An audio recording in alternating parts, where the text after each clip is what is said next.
The rhythmic hum of the space station's recyclers masked Ethan Reeves' footsteps as he navigated through the dimly lit maintenance corridor. 6 months into his 2-year contract with Helios Corporation, and he still couldn't shake the feeling that something wasn't right in the restricted research wing. Rumors among the maintenance staff spoke of strange cargo deliveries, unusual power surges, and security protocols that seemed excessive even for a private military contractor. "Just check the environmental systems and get out," he muttered to himself, adjusting the toolkit strapped to his utility belt. His authorization badge, forged with help from Rudget in IT, would get him in, but discovery meant more than just termination of contract. Corporate security had made 2 technicians disappear last month for venturing where they shouldn't. The access panel beeped green, and Ethan slipped into a sterile white corridor. His heart hammered in his chest as he located the environmental control unit and began his routine diagnostics. The job was just a cover, he needed to gather evidence of whatever Helios was hiding. A sudden power fluctuation plunged the corridor into darkness before emergency lighting bathed everything in an eerie red glow. Ethan froze, listening. Alarms should have sounded, but only silence followed. The security systems must be on separate circuits. Perfect timing, he whispered, abandoning his toolkit and moving deeper into the restricted section. 3 doorways later, he stopped cold. Through a reinforced observation window, Ethan saw a laboratory unlike any he'd expected. Complex equipment surrounded a cylindrical tank filled with pale blue liquid. And suspended within, connected to dozens of tubes and monitoring devices, was what could only be described as a woman, but not human. Her skin was a luminescent silver blue, with intricate patterns that seemed to pulse with light. Where human hair would be, delicate tendrils that resembled fiber optic filaments flowed from her head. Most striking were her eyes, large, with violet irises that took up nearly the entire visible surface. Those eyes locked with his, and Ethan felt a jolt of something. Not fear. Recognition, perhaps. She was conscious, aware, and the look of suffering on her face was unmistakably universal. The door to the lab slid open with a hiss. Ethan ducked behind a storage unit as 2 researchers entered, arguing heatedly. "The neural tissue samples are degrading too quickly. We need to increase extraction volume," said a tall man in a white lab coat. "She won't survive another major extraction," replied his colleague, a woman with a severe ponytail. "And Director Harlow wants live specimens, not dead ones. Then we accelerate the schedule. Next extraction in 1 hour instead of waiting until tomorrow."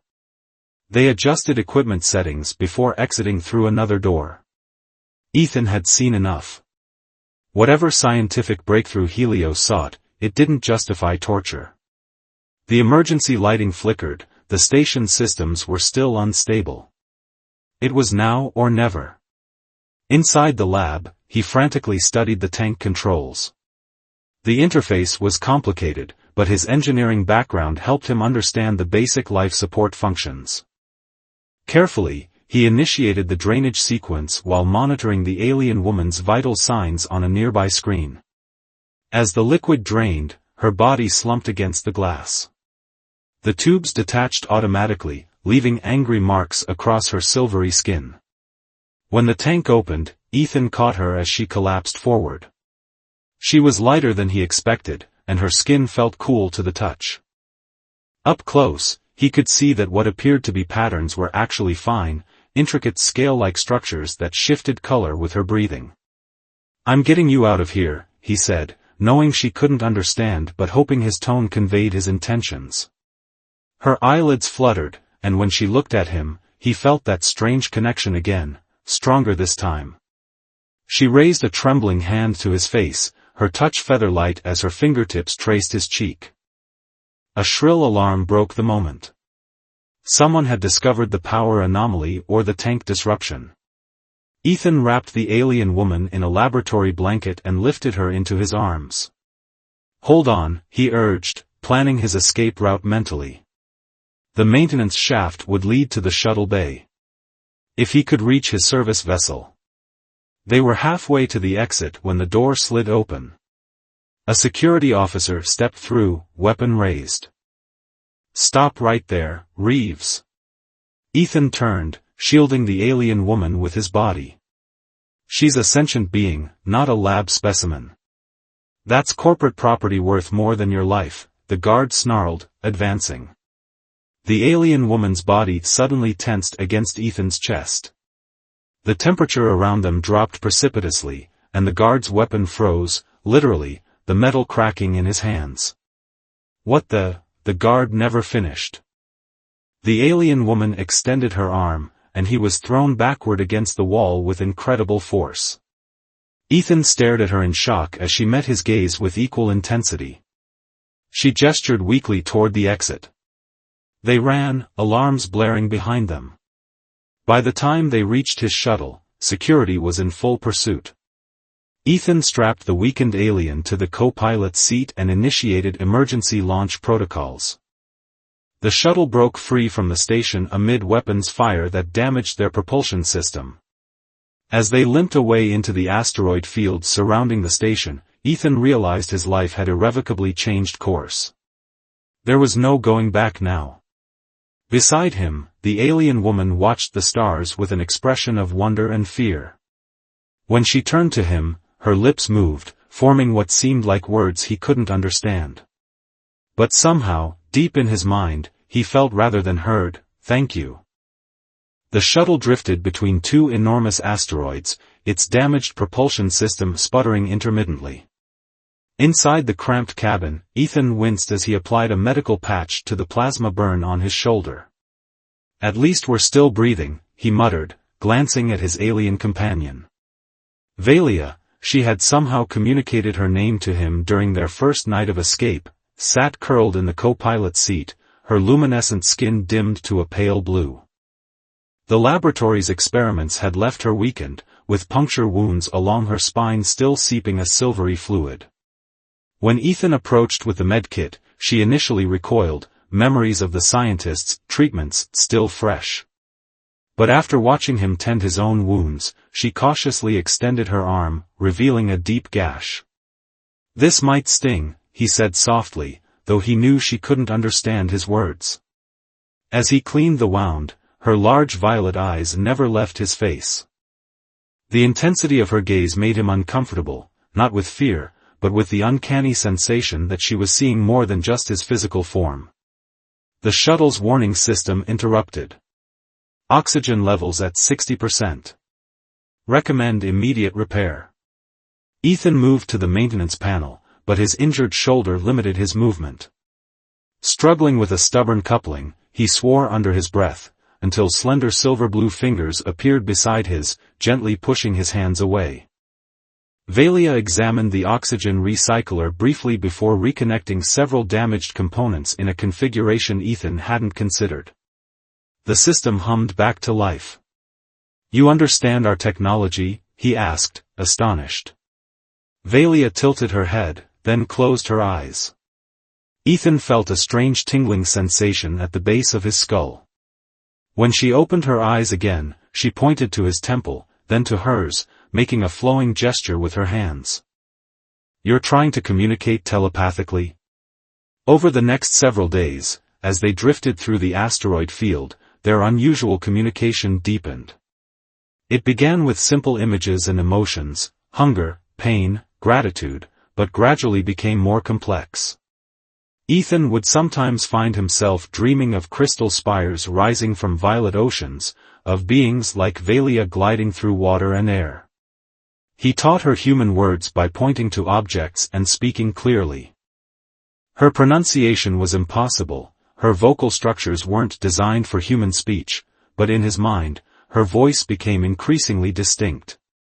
"Your people, scientists, take," she conveyed one night. Her fingers gently touched the healing wounds on her back. "You, different. Give freedom." "Why?" "Because it was wrong," he said finally. "No sentient being should be treated that way." She studied him intently. "Among my people, life debt is sacred bond. No, Ethan shook his head firmly. I don't want your servitude. Her expression shifted to something like amusement. Not servitude. Connection. The moment was interrupted by proximity alarms. A salvage vessel was approaching their position. We need to move, Ethan said, rushing to the controls. But the propulsion system failed to respond. They were sitting targets. Valia placed her hands on the shuttle's console. Her skin brightened, the intricate patterns pulsing with energy. The temperature dropped dramatically as frost patterns formed across the control panels. Then, impossibly, the dead engine sputtered to life. How did you? Energy transfer, she projected into his mind, though the effort clearly drained her. Temporary. Ethan didn't question further. He piloted them deeper into the asteroid belt, eventually finding shelter in a massive hollow rock. That night, as Valia slept, Ethan watched her with growing fascination. The scientific part of his brain catalogued her alienness, the way her chest rose and fell in an irregular rhythm, how her tendrils shifted color with her breathing. But another part saw beyond these differences. He saw her courage, intelligence, and trust despite the cruelty she'd experienced. When she woke hours later, she caught him staring. Your thoughts, loud, she projected, with amusement. Embarrassed, Ethan looked away. Sorry. I'm still trying to understand you. Valia moved closer and extended her hand, palm up, in clear invitation. Hesitantly, Ethan placed his hand in hers. The connection was immediate, not just thoughts, but sensations, memories, emotions. He saw glimpses of her homeworld, felt her agony of capture, her wonder at the stars when they fled. When they finally broke contact, tears streaked Ethan's face. That's how your people communicate, he asked, voice unsteady. Yes. Soul speaking. Her mental voice was clearer now. Difficult with non-telepathic species. But you, receptive. That night, as artificial gravity fluctuated, Valia drifted from her makeshift bed and anchored herself beside Ethan. For safety, she projected sleepily, though both knew it was more than that. Ethan hesitated only briefly before wrapping his arm around her slender form. For safety, he agreed, as the stars wheeled slowly past the view screen. The neutral outpost of Waypoint 7 emerged from the darkness like a collection of metal bubbles, illuminated by the distant light of a red giant. A place of shadowy commerce and few questions, perfect for a man traveling with an alien woman sought by a powerful corporation. Less security at the outer ring, Ethan explained as he guided their damaged shuttle toward the station. Valia stood behind him, one hand resting lightly on his shoulder. Her strength had returned remarkably, wounds healing to leave faint silver markings that enhanced the patterns of her skin. Your kind fears difference, she observed, her mental voice now clear in Ethan's mind. As they approached, Valia's fingers tightened. Danger, she projected suddenly. Ethan immediately veered away, trusting her instinct. Moments later, a patrol vessel bearing Helios Corporation markings emerged from behind a maintenance module. They're still looking for us, he muttered. We need another plan. Valia remained calm. There is another place. Not station. Planet. She sent him mental images of a small, rocky world. 3 cycles from here. My people sometimes trade there. With few options, Ethan plotted the new course. Their supplies would last if rationed carefully, but the shuttle's damaged systems were concerning, life support functioned minimally, and propulsion could fail at any moment. That evening, as they drifted through space, Ethan found himself studying star charts while Valia meditated nearby, her body glowing with subtle luminescence. You stare often, she projected without opening her eyes. Ethan flushed. Sorry. I've never seen anyone like you. She moved closer, graceful in the low gravity. Your mind is different. Open. Most humans, closed, rigid. Maybe that's why I never fit in, Ethan admitted. Valia tilted her head. Show me. Her cool fingers touched his temples, and the boundaries between them dissolved. This connection went deeper than before. Beyond memories and surface thoughts, into desires and fears. Ethan felt her curiosity about human emotions, her fascination with his capacity for both cruelty and compassion. And beneath it all, something unexpected, a yearning that mirrored his own. An attraction that transcended physical differences. When they separated, the air between them seemed charged with possibility. Your species. Ethan began hesitantly. Do you form bonds? Like human relationships? We join, she explained. Mind first, then body. More complete than human mating. Before Ethan could respond, the shuttle lurched violently. Warning alarms blared as the primary oxygen system failed. Emergency protocols engaged, announced the computer. Backup life support active. Estimated duration, 6 hours. For 2 hours, they worked frantically to salvage the system. The best they managed was to extend their oxygen supply to 10 hours, still not enough to reach the planet. I'm sorry, Ethan said quietly. I got you out of one death trap just to lead you into another. Valia knelt beside him. There is another way. She placed her palm against his chest. My people can slow metabolism. Preserve oxygen. You want to put yourself in suspended animation? Not me, her gaze was steady. You. Through joining. The implication was clear. A physical and mental union that would bind them completely. It would be intimate, she added. More than humans understand intimacy. Will it hurt you? He asked. Her mental laughter rippled through his mind. You face death, yet worry for me.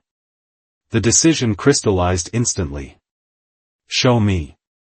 What followed transcended physical intimacy as humans understood it. A union of energy and consciousness, pleasure spiraling through mental pathways he never knew existed. His perception expanded to encompass both his sensations and hers. Ethan became aware that his breathing had slowed dramatically, heartbeat reduced to a gentle thrum. Valia's consciousness cradled his, maintaining vital functions while keeping his awareness intact. We are joined now, her voice echoed, indistinguishable from his own thoughts. Rest. I will watch over us both. When Ethan regained full consciousness, the shuttle's computer chimed softly. Approaching destination. Through the view screen, a small reddish planet grew larger. They had made it. You saved us, Ethan whispered, touching Valia's face with newfound reverence. Her violet eyes regarded him with deep affection. We saved each other. And now, we are more than either of us was alone. As the planet's surface drew closer, Ethan realized he could never return to his former solitary existence. Their joining had changed him fundamentally. He could feel her presence in his mind even now, a gentle counterpoint to his own thoughts. The landing was rough.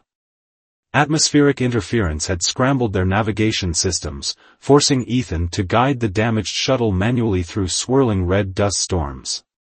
They touched down hard on rocky terrain, the impact sending warning lights flashing across every console. We're grounded now, Ethan announced grimly, running a systems check. Propulsion completely failed. Life support critical. Valia stood by the viewport, her tendrils moving slightly as she surveyed the barren landscape. Settlement beyond those ridges, she projected, pointing to a jagged line of formations in the distance. 2 days' journey on foot. Through their mental connection, Ethan sensed more than she was saying. You're worried. She turned, violet eyes troubled. Helios follows. I feel their minds. 3 humans, determined. Hunters. Bounty hunters, Ethan translated. They must have tracked our trajectory. He checked the shuttle's limited weapons, a single stun pistol with half charge. We need to move before they pinpoint our location. They gathered what supplies they could carry and ventured out onto the planet's surface. The gravity was slightly lower than Earth standard, making their pack seem lighter but causing occasional missteps on the uneven terrain. The atmosphere, while technically breathable, was thin enough that Ethan used a supplemental oxygen mask when exertion demanded it. Velia moved with surprising agility over the rocky ground, her body seeming to adjust instinctively to the environment.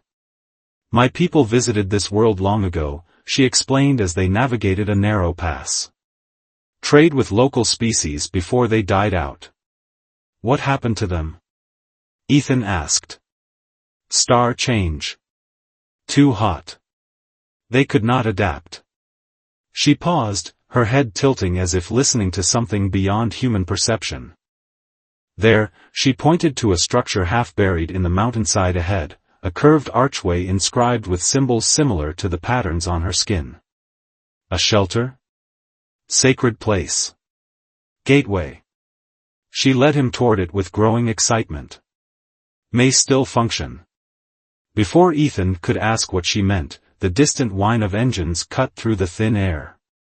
A sleek craft descended through the clouds, its design unmistakably Helios. They found us, Ethan hissed, pulling Velia into the shadow of a rock formation. We need to get to that structure. They ran, scrambling over loose scree as the pursuit craft landed behind them. Plasma bolts sizzled past, superheating the rocks where they struck. One blast caught Ethan's pack, vaporizing their remaining supplies and sending him tumbling. Velia pulled him to his feet with surprising strength. Almost there, she encouraged, her mental voice steady despite their dire situation. The archway loomed before them now, an enormous semicircle of metallic material that shimmered despite the absence of direct light. As they approached, symbols along its curve began to glow with the same phosphorescence as Velia's skin. What is this place? Ethan gasped, struggling to catch his breath in the thin atmosphere. Resonance chamber, she replied, placing her palms against the archway's surface. Amplifies abilities. Behind them, 3 figures in Helios tactical gear crested the ridge. Surrender the specimen and you might live, Reeves called the lead hunter, raising a heavy pulse rifle. Ethan positioned himself between Velia and the hunters. She's not a specimen. The hunter laughed. Corporations paying 5 million credits for her return. Dead or alive? He leveled his weapon. Your choice how this ends. As the first shot fired, Velia pulled Ethan through the archway.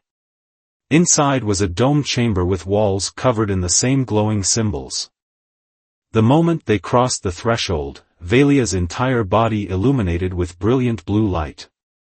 The tendrils that flowed from her head extended outward, connecting with matching patterns on the chamber walls. Stay behind me, she projected, her mental voice suddenly amplified, resonating through Ethan's consciousness with newfound power. The hunters burst into the chamber, weapons raised, and froze mid-step. Their bodies lifted slightly off the ground, suspended by an invisible force as frost formed across their tactical gear. You will not harm him, Velia's voice echoed both mentally and physically now, the chamber somehow translating her thoughts into audible sound. You will not take me back. The temperature in the chamber plummeted. The hunters' weapons shattered in their hands, crystallizing into fragments that fell to the stone floor. Ethan watched in awe as Velia's power, amplified by the ancient technology, held 3 armed men completely immobilized. What are you doing to them? He asked, both amazed and slightly frightened by this display. Showing them truth, she replied. The hunters' expressions shifted from anger to confusion, then to horror as Velia presumably showed them the reality of the experiments performed on her. Please, gasped the lead hunter, tears freezing on his cheeks. Stop. With a gesture, Velia released them. They collapsed to the ground, shaking. Without a word, they scrambled to their feet and fled the chamber. As they disappeared, Valia's glow dimmed. She swayed, suddenly weakened, and Ethan rushed to support her. "That was incredible," he whispered, helping her to sit on the chamber's central platform. She leaned against him, her skin cool against his. "Chamber enhances natural abilities. Shows what I could become with practice." Her mental voice was tinged with both pride and uncertainty. "Does it frighten you?" Ethan considered the question seriously. He had just witnessed power that could easily have killed 3 armed men. Yet she had chosen mercy, even after all she had suffered. "No," he answered honestly, drawing her closer. "It makes me grateful you're on my side." Through their bond, he felt her relief and something deeper, a growing attachment that mirrored his own. When her lips brushed against his, the mental connection between them flared with shared emotion. No words were necessary as they held each other in the ancient chamber, 2 beings from different worlds finding refuge in one another. Outside, the planet's small sun began to set, casting long shadows through the archway. Tomorrow they would continue their journey to the settlement, but tonight, they had this moment of safety, and the certainty that whatever challenges lay ahead, they would face them together. The trading outpost of Kirdalen crouched at the base of a massive crystal formation, its structures blending ancient stone with modern technology. As Ethan and Valia approached after their 2-day journey across the barren landscape, they were met by the sight of various species moving through the marketplace, some humanoid, others dramatically different. "No one will look twice at us here," Ethan observed with relief. The hunters hadn't followed them after the encounter in the resonance chamber, but he remained vigilant. Valia walked beside him, wrapped in a makeshift cloak fashioned from their remaining supplies.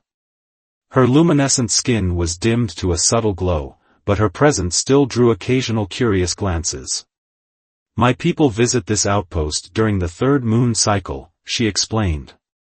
"We are 14 days early. But there may be messages, contact protocols." The marketplace bustled with activity, traders bartering goods from across the quadrant, information brokers selling coordinates and flight paths, mechanics offering repairs to vessels of all designs. Ethan was acutely aware of their vulnerability: no ship, limited credits, and Helios Corporation undoubtedly spreading their descriptions throughout the sector. They found lodging in a small room at the outpost's edge, paying with the emergency credits from Ethan's shuttle survival kit. The space was cramped, with a single sleeping platform and basic amenities, but after days in the wilderness, it felt like luxury. As night fell, illuminating the crystal formations above the outpost with refracted starlight, Valia stood by the small window, her expression contemplative. "Something troubles you," Ethan said, feeling her unease through their mental connection.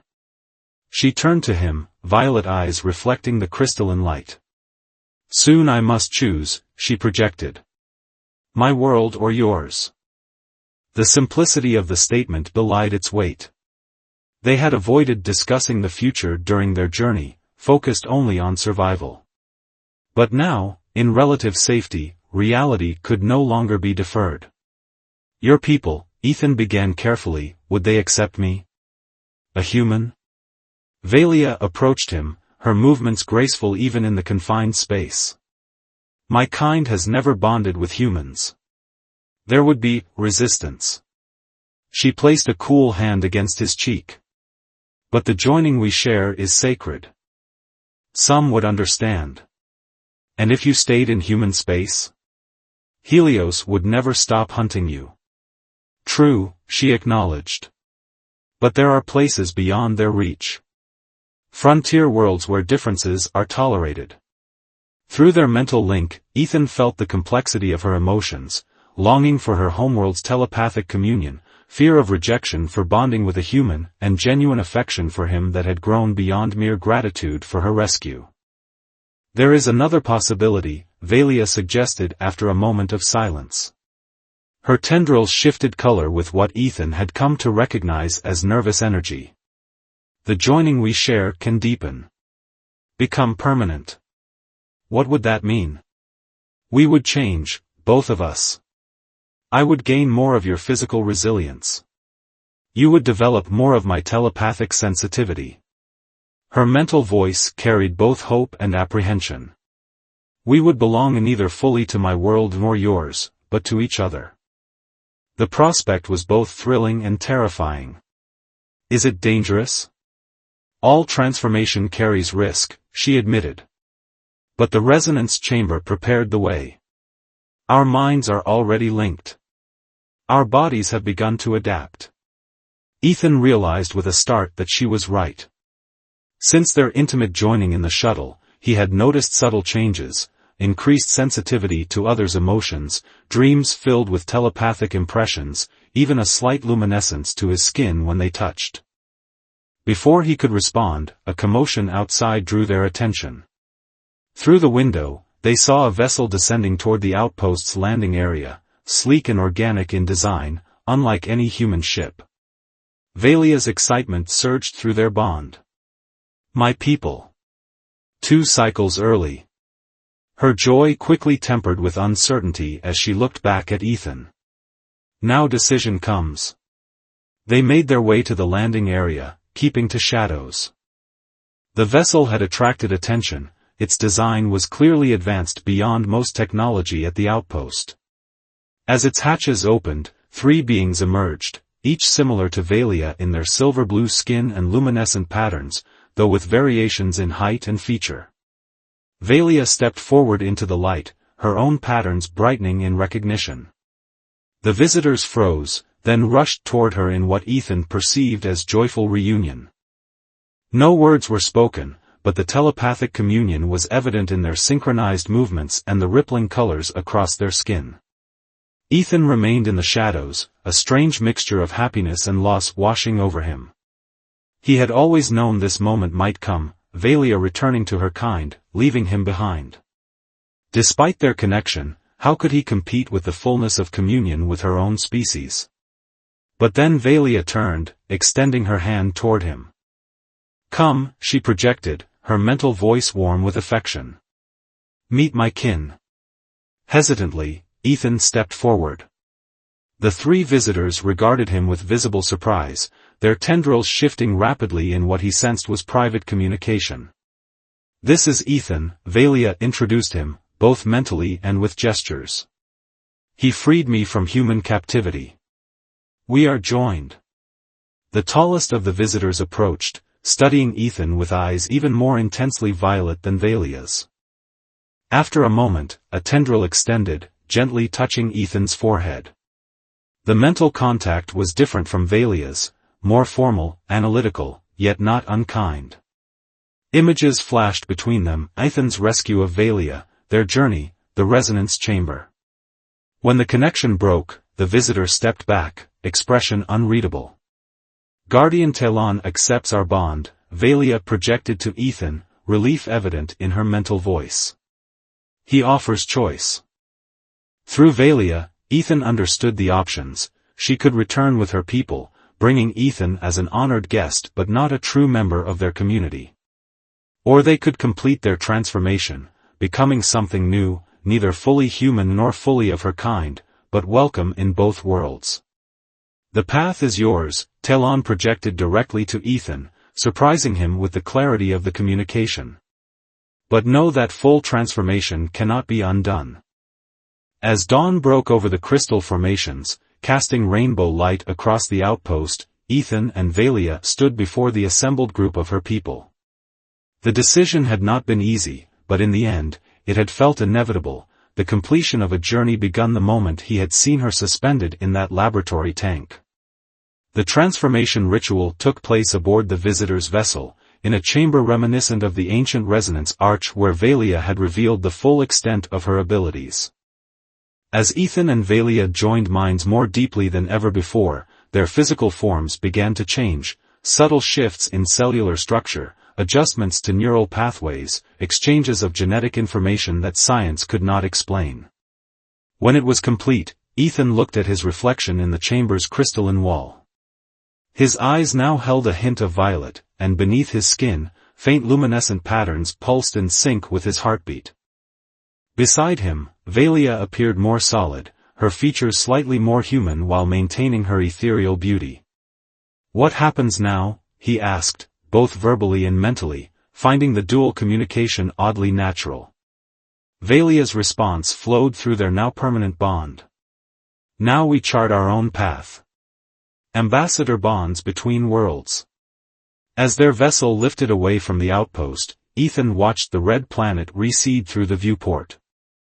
His old life, the solitary contractor, the man who never belonged, felt like a distant memory. Ahead lay uncertainty, yes, but also possibility. Valia's consciousness brushed against his, a sensation that now felt as essential as breathing.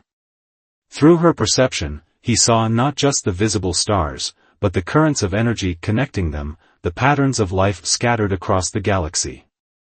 "Beautiful," he whispered. "Yes," she agreed, her cool fingers intertwining with his warmer ones, creating the perfect temperature balance they had discovered that first night in the shuttle. All journeys. And as they accelerated toward their shared future, Ethan realized that the greatest discoveries weren't planets or stars, but the connections formed across the vast distances between them.